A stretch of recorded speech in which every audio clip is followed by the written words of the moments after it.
Hello, and welcome to our Volanté Insights session on how we can use filtering to help us refine the data we see within our reports. A quick reminder that each of the locations will share a dashboard view among all users at your location, so any changes that you make to your filters, layouts, or other settings will reflect for all of the users within your space. This dashboard most recently used will also be the one that's displayed until a further dashboard is selected. So let's go ahead and take a look at how we can use some different filters within the Volanté Insights. We'll take a quick look and start off with one of our basic filters. I'm in the at a glance dashboard. However, as we noted previously, we do have a number of different dashboards available to you. One of the first filters we use is our main filter on the dashboard itself.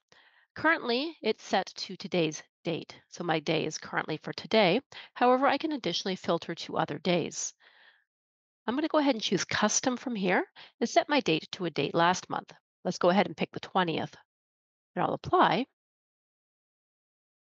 And as we can see, my data has changed. So this is one of the first filters that we can use. Note that the date filter on any dashboard will remain set to whatever date you pick until somebody changes it.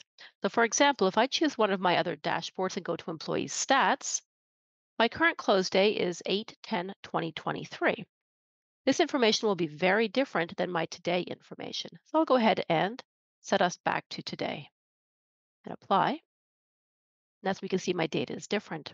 So this is one example of how a date, when set as a filter on my dashboard, will stay on that dashboard until somebody changes it. I'm going to go back to my at a glance dashboard here and we'll take a quick look at a few other filters. Each of the reports I find within my dashboard has the ability to further refine the data using filtering. And those filters will vary depending on the kind of report that I'm looking at. Let's take a look at this item level report here, and I'm going to hit the funnel icon, which allows me to add or remove filters. I had a previously saved filter where my menu item ID starts with the number 1. If I enable this filter, we can see that my data has changed. All of the items displayed now have a PLU ID that starts with the number 1. I'll go ahead and disable that filter for now. I'm going to go ahead now and add a new filter. Within our field dropdown, we can choose a number of different options that correlate to our settings in the menu area for that item.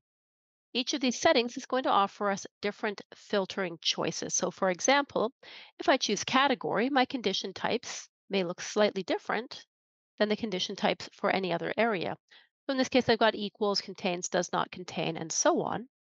However, if I was to go ahead and choose net sales, I now have greater than or equals, null, and more. So let's go ahead and choose greater than or equals to, and we'll try to test one of our new filters here. So I'm going to say I want to look at items that have sales of 20 or more of that item. So in my case, I could use the drop down or I can just type in what I'd like and hit enter and save it. Now with this field applied, we can see that my information has reduced in scope. I've got less items displayed in my pie graph, and I can enable or disable this filter in order to get that view quickly. If I'd like to go in and edit the filter, I can go ahead and hit the pencil and change my filter if I like. Let's try 25. And again, my filter has changed. This filter is saved in here. I'm going to just disable it for the moment, but it is saved within my filter section for this specific report and can be used at any point. I'll close my filters and I return back to my view. So for example, now if I go into filters on my payment collected, I have no filters currently set. So I can add a new filter.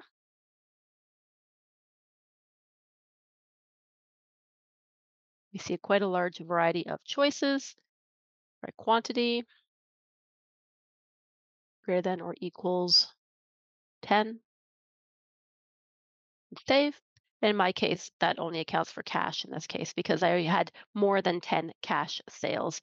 All the other tender types had less than 10 in my demo environment. I'll disable that filter again and we can close the window.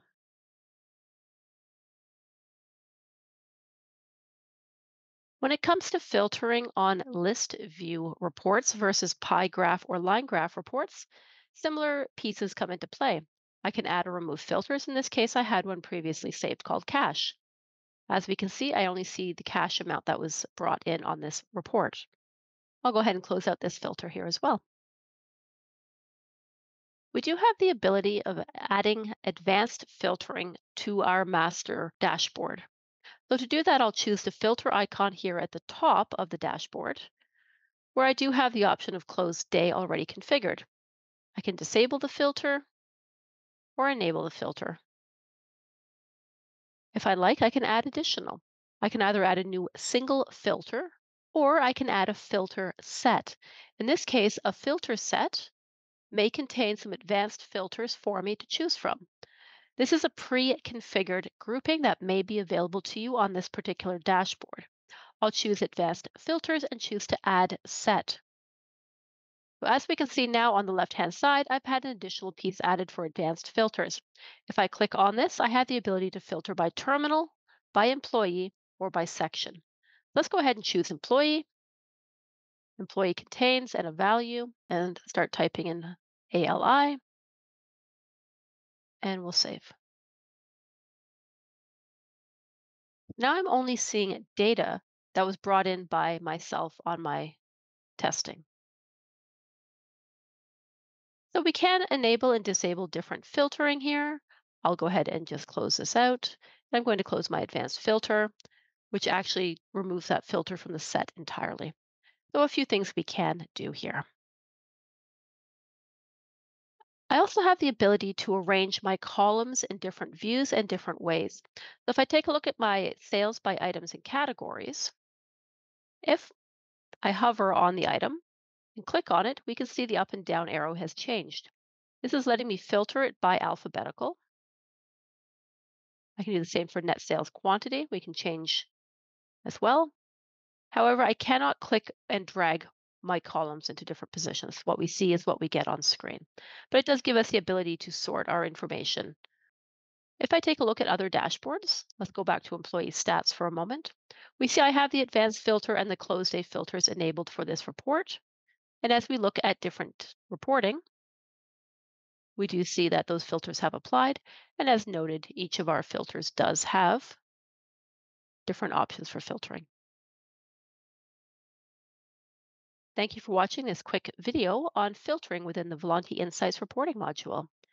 Please look to future videos for additional information on dashboard configuration, widgets, and more.